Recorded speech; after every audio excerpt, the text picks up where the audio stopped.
A modern action-adventure road story where a 17-year-old girl named Suzume helps a mysterious young man close doors from the other side that are releasing disasters all over in Japan.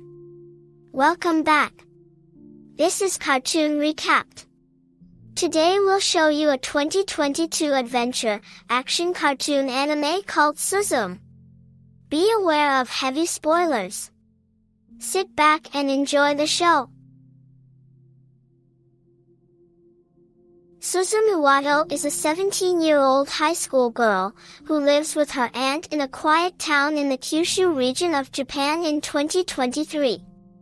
While heading to school, she encounters a young man searching for an abandoned area with a door, so she informs him of an abandoned onsen, spa, resort nearby, and curiously follows him.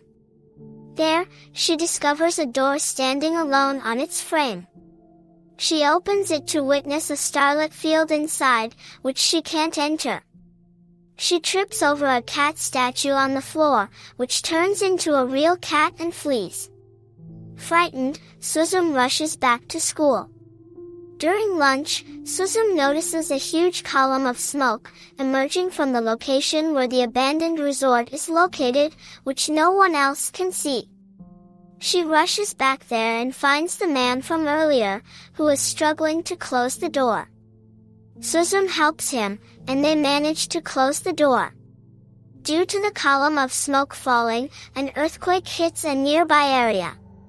Suzume takes the man to her home, where he introduces himself as Suda Munakata, explaining he is a closer and must locate and lock specific doors in abandoned places throughout Japan to prevent a powerful supernatural worm from being released and causing earthquakes.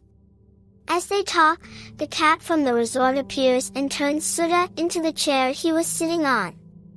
Suda, now a small, three-legged chair, chases the cat onto a ferry headed for Ehime, with Suzume following along.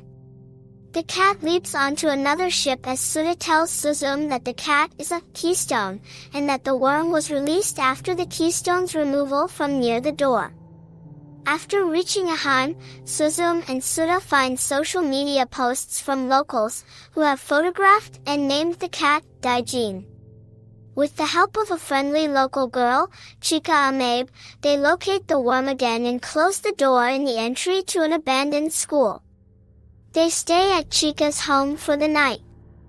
The next day, after parting with Chika, they hitch a ride to Kobe with a kind woman named Rumi Ninomiya, who asks Suzume to babysit her twin children. In the evening, Suzume spots Daijin, who leads her and Suda to an abandoned amusement park, where the worm is trying to emerge again from a Ferris wheel. They manage to lock the door, and the worm disappears. Suda explains that the portal within the door leads to the ever after, a place where souls go after death. Thank you, Anna. Let me explain you the rest. After tracking Daijin to Tokyo, Soda asks Suzume to take them to his apartment. There he explains the legend of the worm Namazu, and that he is the last descendant of a family that, for many generations, had been responsible for locking all the doors that lead to the ever after. He says that there are two keystones that seal the worm. The western keystone has become Daijin, while the location of the eastern keystone is unknown. He warns that if the worm tries to emerge in Tokyo, it could cause an earthquake of the same magnitude as the 1923 Great Kondo earthquake. Suzume notices the worm emerging again, and the two follow it. The worm takes a huge form in the sky and the two fly over it. Daijin reappears and reveals he has passed on his function as a keystone to Soda. Soda suddenly turns into a keystone and Suzume reluctantly uses him to lock up the giant worm. Suzume wakes up at a shrine housing the Tokyo Gate, where she sees Soda in the ever after, but is unable to enter the door. Daijin appears and Suzume gets angry at him and tells him not to come back. She visits Soda's grandfather, Hitsujiro Munakata, at the hospital, hoping to figure out how to rescue Soda. He explains that Suzume's ability to see the worm and the ever after through the doors means that in some point in her life she entered the realm through one of the doors. Moreover, the doorway that she first used is the only place where she can re-enter the ever after in order to save Soda. She decides to locate this specific door in her hometown in the Tohoku region, which was destroyed in the 2011 Tohoku earthquake and tsunami, where Suzume lost both her mother and home. On her way, Suzume runs into Soda's friend, Tomoya Serizawa, who wants to help her to find Soda, along with Suzume's aunt, Tamaki, who has been looking for Suzume to take her back to Kyushu. Suzume refuses to go back and jumps into Serizawa's car. Tamaki also jumps in and they travel to Tohoku. At a rest stop along the way, Suzume and Tamaki get into an argument, discovering that Tamaki is possessed by Sadaijin, the Eastern Keystone, who follows them for the rest of the trip. Tamaki takes Suzume to the ruins of Suzume's old house, where Suzume finds the old door and enters with Daijin and Sadaijin. Once in the ever after, Sadaijin changes its form and distracts the worm, while Suzume tries to wake up Soda, who returns to his human form. Realizing the consequences of his freedom, Daijin sacrifices himself to become a keystone, and along with Sadaijin, who likewise turns back into a keystone, they are used by Soda and Suzume to lock the worm permanently in the ever after. While still in the ever after, they see a young girl from afar. Suzume realizes the young girl is herself, from 12 years ago. Suzume decides to give her young self the childhood chair that was given to her by her mother as a birthday present.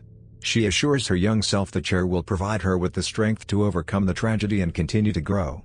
The young Suzume becomes energized and decides to leave the ever after and return, in the past, leading to her being found by Tamaki 12 years prior. Suzume and Soda leave the ever after themselves, to the present, with Soda returning to Tokyo, while Suzume and Tamaki return to Kyushu, revisiting the friends Suzume made along the way. Sometime later, back in her hometown in Kyushu, Suzume makes her way to school. To her surprise, she runs into Soda again, at the same location where they first met. Thanks for watching. Hope you all enjoyed and don't forget to subscribe to our channel.